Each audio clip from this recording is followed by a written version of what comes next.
you talk to Goldman Sachs 10 years ago and you say we're going to have a Bitcoin ETF, I think they'd laugh you out of the room. Hello and welcome to the Solve to Evolve podcast, where we keep business owners and investors informed about what's going on in Australia. Today is a great episode with Harry Dell, talking all about crypto tax, dealing with the ATO, and what you need to know if you're into crypto and you're not sure about what's coming with tax and making sure you're on top of it this year. All right, here we go. Harry Dell is the founder and director of Cadena Legal, a specialist law firm that has a focus on crypto and Web3. Harry's expertise comes from working at both the Australian Taxation Office and mid-tier law firms before joining Cadena in 2022. Harry has over 40,000 followers on TikTok and a podcast of his own, Tax Law, which is a true crime style analysis of high-profile tax scams. Welcome and thanks for joining us, Harry. So like me, you started your profession in a larger firm and at some point you decided to move and start your own firm. So I'm sure there's a story behind that. Why did you decide to start your own business? Well, thanks, Jonathan, for having me on, first of all. The story about starting the firm, it's just over 2 years old now, and really it came from, I like to do things a bit differently. We work in new emerging industries, and they didn't really gel that well with existing law firm models. And let's leave it at that. I thought I could do it better myself, and I think I've succeeded. Hopefully I keep succeeding in that. Yeah, no, that's great. I was surprised it was only 2022 that you started Cadena, because I thought it was much longer than that for some reason. Feels like longer. Yeah, it feels like longer. I don't know why. Yeah. And how did you find the niche, particularly in crypto tax? Well, it's funny. I've been around crypto for a very long time. I can't claim that I've been doing this for 10 years or anything, but like I remember the guy buying pizza with Bitcoin, and I'm like, this is dumb. It didn't click at that point. The first professional exposure that I got was actually while I was at the tax office. Right. And we were doing some work in 2017 with Bitcoin as an asset and all sorts of things. And this was pre-DeFi summer. And the issues were like pretty like well contained at that point. I did the stuff and I was like, oh yeah, this is great. It still didn't click. I still didn't buy in at that point, but that was sort of the experience that I had. And I did bits and pieces over the years, but it wasn't until about 2020 when I started to get a lot of guys, like generally younger guys, and they'd made, frankly, silly amounts of money doing silly things on the internet. And most tax lawyers wouldn't even listen to them. And I was in my growth phase, my BD phase, and I met with them. And the first client that I took on, I said to him, I was like, look, I understand what you've done and what you're doing in your business, but I don't understand the solutions yet. And I said, like, I'm happy to work with you, but we're going to have to figure this one out together. And that one we did figure out. It was quite a sort of complex restructure we did. The guy wanted to move overseas, and we sort of worked through it all. And it was basically from that one guy that I just said to people, like, yeah, I can do it. And there was a lot of figuring it out as we went along. And here we are today. I think we get most of the good work in Australia at the moment, which I'm very happy to see. Yeah, it's a very small community of any professions who focus on this, who focus on crypto as an asset, investment grade asset. And it goes for accountants as well, gentlemen like yourself. There's very small. I reckon there's less than 50 professionals in this country that really take it seriously in terms of, tax, accounting, legal professionals. Yeah, definitely. Kind of gets a bad rap in, the mainstream media and things like that. So in some professional circles, it's looked down upon, I guess, and not taken too seriously. It is. It's quite funny, the attitudes are very negative until around this part in the cycle when people, say, what should I buy? And I was like, mate, I don't know what to buy. I'm just a lawyer. But the interest changes when it's simply like, oh, I can make money off it. Suddenly the fact that Bitcoin's only used for money laundering falls to the wayside. And this, the levels of sophistication grow and grow. And this is going to be a very sophisticated cycle. We've got the ETFs and such, but, nobody's interested until it's basically too late. So yeah, I think we're early still, Jono. Yeah, no, it's good. It's good to be early. And you mentioned the Bitcoin ETF. I mean, since that's a recent news in the crypto world, how do you see that changing the landscape, if at all, from an Australian point of view and from an international point of view? Well, the problem it's solving is exposure and custody. So if you're a bank and you want to hedge your portfolio and say, well, 1-2% allocation to Bitcoin, previously they couldn't do that. And us as sort of private individuals, we could do that because we can take a relatively small risk in holding our own custody. But now that we've got regulated ETF products, you can get exposure to the price of Bitcoin in a secure way where you're not going to lose your coin. Look, I assume they have insurance, these ETFs as well. I think that was a big problem that they worked through. But now that's solved. But for the retail investor, it doesn't change a lot apart from clearly that it's a market movement. It's a news event, and there's going to be lots of big funds buying Bitcoin to put in their reserves so they can have their ETFs, matching what their investors are buying. So we've seen a lot of buy pressure in the past 3 months in anticipation, and when the ETFs sort of went live, I think it's been the fastest like ETFs to $1 billion US ever. I think it took like a matter of days. It's all the funds just came in, and it's good reputationally. But I said this to a panel the other day actually, is Bitcoin was the first shitcoin. Talking to these, you talk to Goldman Sachs 10 years ago and you say we're going to have a Bitcoin ETF, I think they'd laugh you out of the room. Because they'd rightly be saying, isn't it just for buying drugs on the internet? And that was part of the initial use case, but that all fell away, as it got more sophisticated. And this is really going to help to just shake some of that bad reputation off. But those people who hate it are probably always going to hate it. But the people who are just interested in the value can now get easier exposure, and hopefully it brings them deeper into the market, into other products. We're going to get an Ether ETF within the next 12 months. It's basically a certainty at this point now. Yeah. And after that, I think it'll get a lot more interesting. We're going to start seeing indexes of crypto tokens, perhaps, like a top 10 layer 1 ETF, because people are going to want exposure to that. I also think that it's going to be the downfall of the market, in this cycle. There's going to be some ETFs are going to go wrong, because if they start having 10 different assets or 20 different assets in it, I don't know if institutional fund managers really know the asset class well enough, but it's good narrative. So it's pushing things forward at least. Yeah, for sure. So it's a good story, but maybe more interested. More the bigger end of town institution are probably more interested in that rather than retail. So that's exactly. I wanted to talk about your TikTok, because obviously you're prolific on there, and I noticed that sometimes you have to spell out that you're not an accountant, you're a tax lawyer. From my point of view, I mean, for our listeners, they might be unsure of the difference, because accountants, they typically see when it comes to tax return time, and there's accountants out there talking about tax. I suppose I kind of see it like an accountant is a bit more holistic, maybe like your GP, and someone like a tax lawyer is a bit more of the specialist that you get referred to.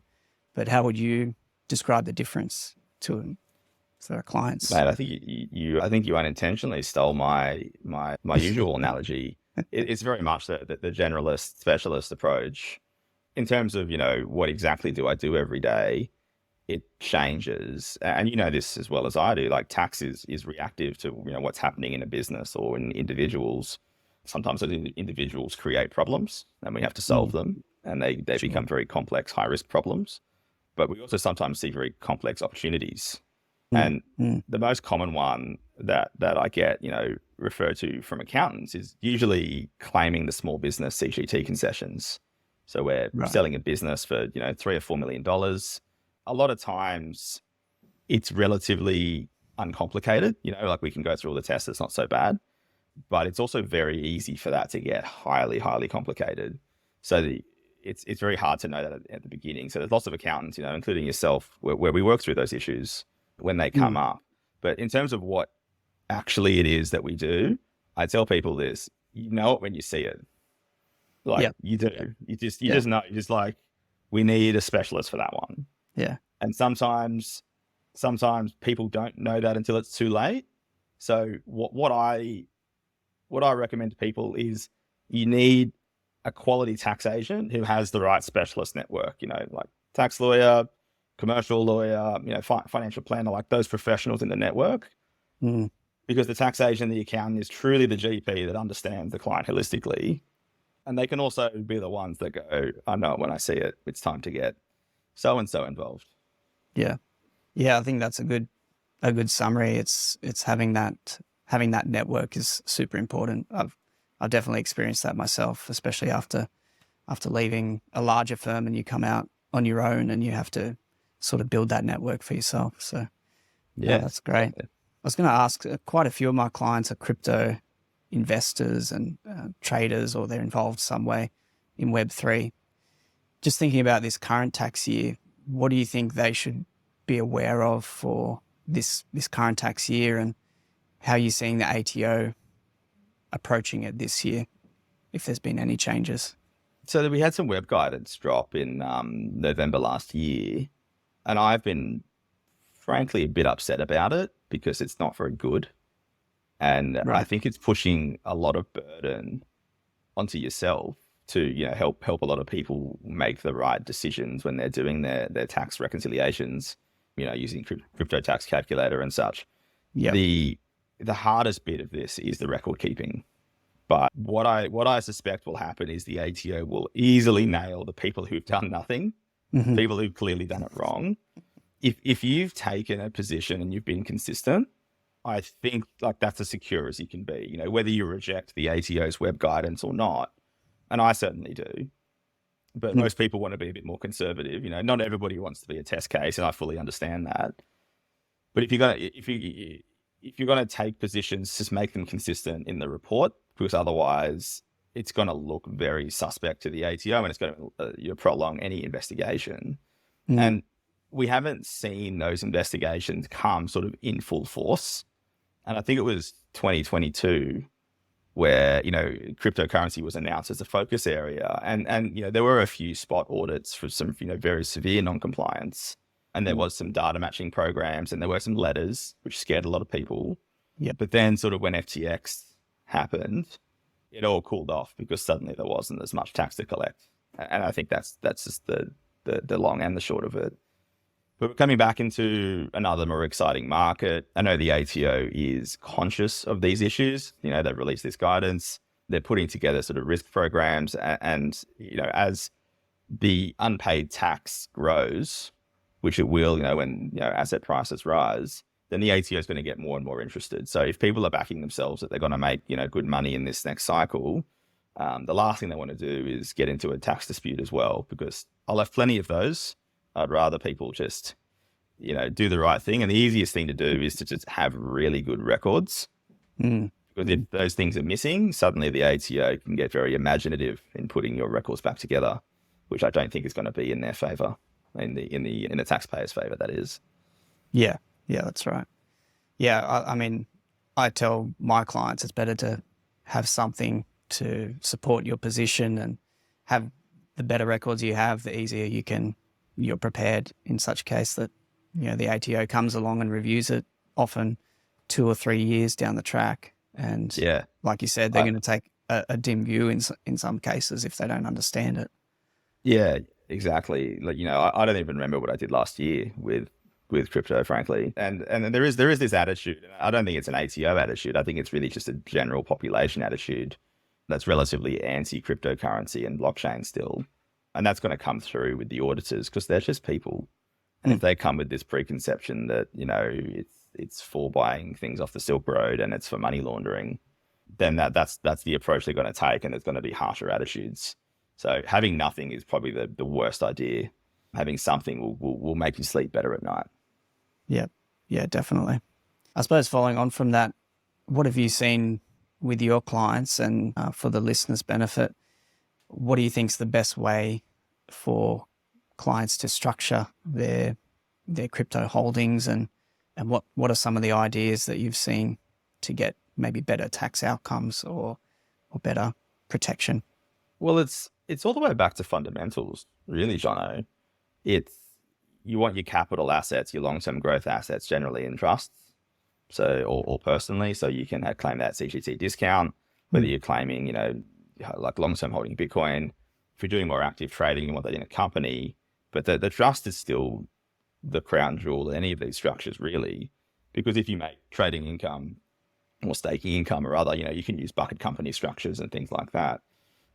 So I kind of separate the longer term investors to the professional traders. The professional traders, and we've worked with a few, me and you together. You've got to go with a company structure. You've got to go with that predictability of that 25% tax rate. But I encourage people to not overstructure too early. Like I'm sure you've had it too. I've had guys that come and they say, oh, I made 50 grand in the last month, therefore I'll make 600 grand, in the next 12 months. And I go, that's not really how it works, mate.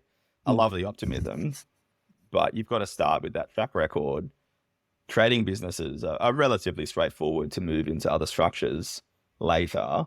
But there's also some of these people that that they're going to be successful, and you say, let's just structure this right from the beginning. It's a bit of an investment, but that tax planning normally pays itself off quite well. Trusts, while they're great, they have their issues. And the main one in crypto being a practical one is, KYCing trusts with exchanges is it's still really difficult, really, really difficult, especially with the big international exchanges. They don't, they're not built to KYC Australian family trusts. They're built for companies, individuals, maybe certain kinds of retirement accounts, but, trusts and SMSFs as well, just are difficult. So if people are going to do it, it's not just put in a trust and everything's all good. There's a bit of maintenance, there's a bit of administration that they have to take care of. And if we overstructure too early, they spend all their time on administration and not making any money. Yeah, I mean, that's what it comes back to, I suppose. You got to make sure you're doing the right things to make that wealth and build that wealth. Yeah, exactly. If crypto's your thing, then yeah. Okay, I'd like to change tack a bit and talk about regulations. So I suppose in Australia, there was some talk maybe a year ago about a token mapping exercise, which I think was something along the lines of trying to figure out what current rules matched up to the crypto landscape. But since then, I haven't heard much about it. And I don't know how much appetite the current government has to change anything for crypto or regulate it. What do you think about regulation, and where do you see that going in Australia? Well, the latest is essentially they want to throw the exchanges into the financial services license regime, and it's better than nothing. But what the industry really wanted was something a bit custom built, and really it's just another authorization on an AFSL, and that's a bit disappointing in my view. It feels like the easy way out, and it's not really fit for purpose. It's very expensive to get financial services licenses. It doesn't allow a lot of financial planners to still talk about these assets. It's still problematic, apart from the ETFs, which, like that is positive. So it's quite disappointing. Me personally, I'm sure a lot of reg lawyers are happy that there's something, because they've been campaigning for a very long time.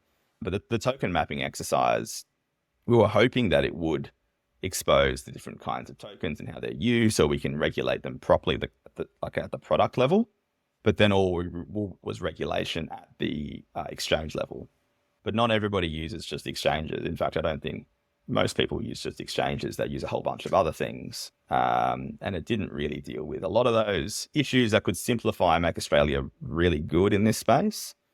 We've got unicorns coming out our ears. We've got excellent crypto businesses from Australia, and they're not here anymore. They're gone, because Australia is not a good place to run a large international business. You're better off moving it to Singapore, UAE, even the USA is better in some cases.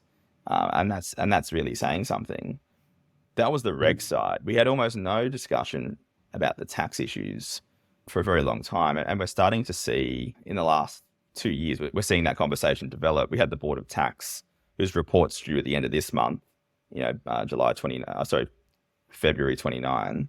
We should get that report. It's been delayed, I think, 3 times so far. It's about 18 months overdue. And in the last 18 months, the crypto market has changed significantly. I can't really say improved or gotten worse. It's just different. And one of the proposals that I put forward to government was that we do a transaction mapping exercise for the tax portion of, retail institutions and otherwise, because the tax arises when you transact, when you are using a smart contract, or when you transfer to an exchange, or when you do something like that. That's where the issues arise, not so much like what is it. There is some controversy around that about is Bitcoin even subject to CGT, and there are legitimate arguments about that. And we're hoping that they'll get resolved in due course. But practical realities is we don't really know if staking income is income all the time. We don't know when it is, when it's not. You've got to come and talk to me. You've got to come and talk to you when there should be a lot more guidance out there, because I'm not saying we're making it up, and we're using our experience in all sorts of other areas to bring it together. But, the ATO could just as easily have the opposing view. But one of the problems in crypto and the law is humans have a tendency to use heuristics to try and simplify things and say, Bitcoin's, taxable, so everything else should be. But unfortunately, like, these products are so different. Like, the stuff being built now is just like crazy. We've got like restaking platforms 6 months ago, ETH liquid staking derivatives, and the complexity of these systems just grows and grows and grows. And the tax consequences, mate, we haven't even figured out the first ones. We're still figuring out like how this is all supposed to work. So we can't keep pace. We're already quite far behind. We've got to catch up. And that means putting in some general principles. We don't need specific rules, this is that. We need some principles to understand when something is a taxable event, more so than the ATO guidance, which I'm not a fan of. We want a piece of formal ATO guidance, a ruling, so we can bind the ATO to it. And we need some quality of life adjustments, because you probably hear a lot of people and they say, crypto shouldn't be taxed at all, and they campaign for that. And I'm like, that's not really fair, because no other investment grade asset is tax exempt. The only real one is the family home, plus concessions for small businesses and such. Like, crypto should be taxed fairly compared to shares and real estate. But what we've got now is it's unfair, because it'll realize taxing points at inappropriate points in time. And that's where a lot of things come unstuck when you start doing complex activities. It just becomes a nightmare. And you may think that, this is just a retail issue, but this affects, investment funds, venture capital funds that want to support Australian entrepreneurs building these projects. But, like early stage venture capital limited partnerships can't buy tokens because of the regulations, because of the tax concessions make it quite strict. So there's flow-on effects through the tax law that make Australia not a good breeding ground for buying, selling, trading crypto. It's a great intellectual place to do it, but then all the value goes overseas. And government, I think, understands that the complexity of the system and the regulatory systems in place mean the Australian economy just loses that value. But whether they're interested in solving it is one question, and whether they can solve it in time is the other one. And I'm unsure about either. Yeah. Yeah. And I suppose it's not a great thing when Australia's not overly friendly, because like you said, the value just ends up going to the US or going to the Middle East, or wasn't there some other nice haven for crypto startups, or Portugal or something like that? Portugal. Yeah. A lot of people going to Portugal. Yeah, Singapore, Hong Kong, a lot of those island countries, the Cayman Islands. Yeah, Caymans, BVI, those sort of places. all those great holiday destinations. Yeah. Yeah, that's right. And I think, so I suppose for the listeners, they need to know that changes might be on the landscape, and to keep an eye out for what the ATO is saying on its website, even though they should know that that's not binding, as you said. So when the ATO releases a public ruling, which is actually a written document that you can download as a PDF, as opposed to something they put on the website, which can change every other month, it seems, from the ATO perspective. I was in a meeting with government, about tax policy and, for crypto assets, all sorts of things. In that meeting, someone brought up and they said, they changed the guidance in relation to airdrops. This was a couple of years ago now. And I didn't even know about it. It happened 3 days prior, but there was no notification. There's you can subscribe generally to, ATO website updates, but, you don't really read them because there's so many. And there was no discussion that we should be expecting this. It just appeared. And it's just not a very good way to run the system when I should have been the first person to know about this, but, I wasn't. I was a couple of days late. This should be publicized, but it's just kind of coming up sneakily on the website, which is, not not very fun having to check the ATO website every day. Yeah, that's right. Well, maybe you and I enjoy doing that so we can tell our clients. Take it in shifts. Yeah. Yeah. Sounds good. I wanted to change to talk about tax disputes because I understand that, you help your clients with where there's a dispute with the ATO or an audit or review or something like that. And obviously with your ATO background, I think you'd have a good insight there. But are there any fun war stories that you can share confidentially about disputes that you've seen and where have you seen the ATO take maybe some difficult positions and how you handled that? Yeah, I would probably broaden it. When we talk disputes, people think, we're going to court, we're fighting audits, all those sorts of things. But tax controversy, as we call it in the industry, includes things like ruling products, getting through really specialist sorts of issues and pulling the right strings and getting things to happen in government. And sometimes it's, leave us alone. And other times it's like, we need a particular document from the ATO and they may not want to give it. But one example, and this was many years ago now, is we came across a very novel issue that was about 10 years old relating to tax consolidation. And we found about $10 million of unclaimed tax deductions in this group, which is about $3 million, of cash that could be refunded to this company. And it was horrendous, the amount of detail. This was a very embarrassing issue for government where they put it in at the time and they lost billions of dollars. They had to remove the rule about 10 months later. Yep. And this client had just hit this sweet spot and they didn't even know it until 10 years later. And then we said, well, hang on a minute, you consolidated at the right time. And, we got like the documentation was like monstrous. But once we had it, this was in the middle of a sale as well. We were selling this business for, mid 8 figures. And the ATO don't always work to a schedule. So we were managing the M&A team was saying, we needed some kind of ATO approval of this. And it took quite a while, but we got them to give us a golden letter, which basically said, it wasn't a ruling, but it was, we agree with your position and these deductions and we'll grant them in full and all the amendments. And like managing the stakeholders in that, it took about 9 months of like solid work. And I think we were very lucky that we got officers that were open to it because, this was an embarrassing issue for government when it came out. And we were 8 years past it at that point. But, I'm sure there are some people at the ATO who are not happy to see this sort of dispute kind of arise. And it's very much managing the personalities. And they have a job to do. And you have to make their job easy. But that's sort of a good story. We got a good outcome.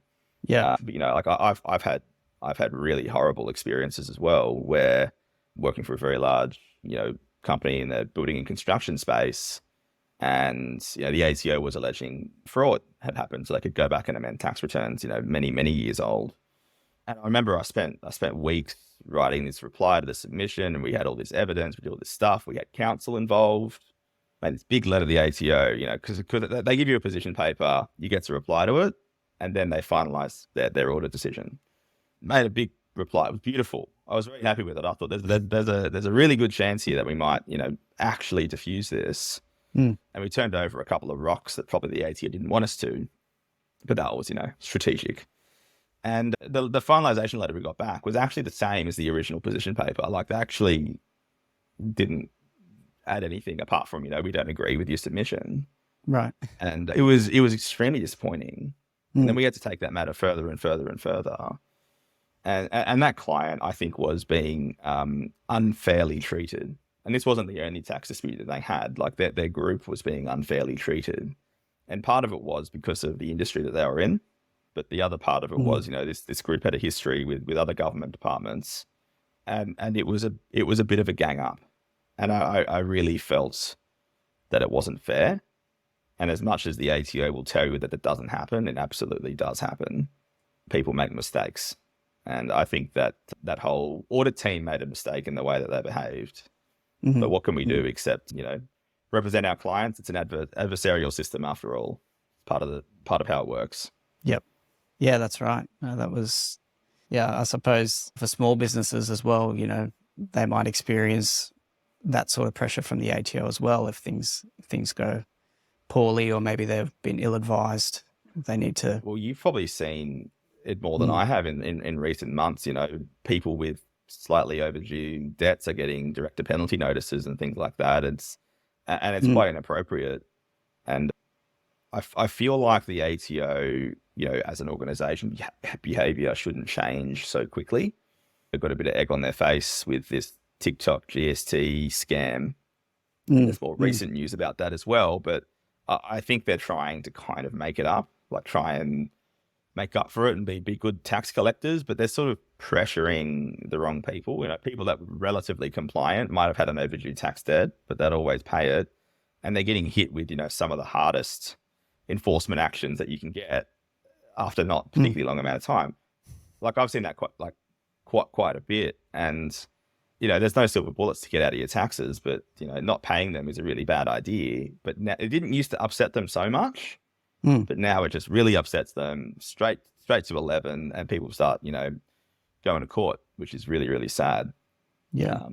I'd love a bit more consistency in the way that they treat taxpayers. Yeah. I mean, I think we kind of saw they took the foot off the pedal during COVID and maybe let things slide a little bit too far. And now there's the equal and opposite reaction to start pursuing things a bit more vigorously. I'm definitely maybe we're just seeing the opposite, maybe you're right. It's just the opposite of COVID times when everything was pretty easy, but they've got to make up for it. Yeah. Well, it's been a great conversation. Thanks for your time, Harry. I wanted to ask as well, just lastly, how the move to Brisbane has been for you and your family. And I know you were in Sydney and traded Sydney for Brisbane. So how's it all going? It's good. Look, the driver for us was very much need somewhere to live. And, tax lawyers do, pretty well for themselves. But if tax lawyers can't buy houses in Sydney, I think we've got a bit of a problem. I think that's a canary in the coal mine. But anyway, up in Brisbane, look, my work was national anyway. I mostly do video conferences. I'm in Sydney. I see some clients. I'm in Sydney in the next few weeks. It hasn't really changed the way that we do work. The downsides, though, it's a bit too hot up here. Within about a month, we just got air conditioning put in every room. Maybe we just couldn't handle it. But there's been a few, 40-degree days, and when you look at the weather report, it says feels like 47, and I'm like, yeah, it does. It does feel like 47.